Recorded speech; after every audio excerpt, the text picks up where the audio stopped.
हा engine light लागलाय आणि गाडी ऍक्सिलेटरच घेत नाही, पूर्ण ऍक्सिलेटर हँडल करतो. वाश येईपर्यंत हटायचं वेळ नाही. आखी टाकी टेकून द्यायची, पण टायमिंगच आला पाहिजे. आपल्या 800 रायडर येऊ राहिले ना वाजता पायी चालत. आज त्यांना सोडवायला नाही आलं वाटतं कोणी, डायरेक्ट सोप्याची फिलिंग आहे, विषय नाही. आता 100% मला एखाद्या बाबाला दाखवावं लागेल, त्याशिवाय आता पर्याय नाही. पण आज पहिल्यांदा असं झालं की गाडी भरायला जाताना टायर पंक्चर झालं. तुम्हाला तर माहिती आहे, संघर्ष हा करावा लागतो, फुकट काय नाही भेटत. तेव्हा आपले आज 800 रायडर सुद्धा कॅरेट आणून राहिले.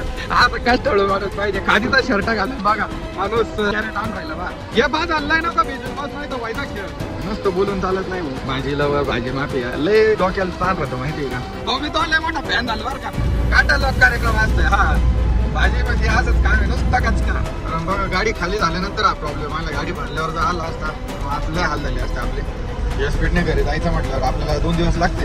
त्याच्यात बघा समोर जे पिवळी बस दिसते ती बस पण फसलेली आहे, त्याच्यामुळे अजूनच जास्त जाम झालं.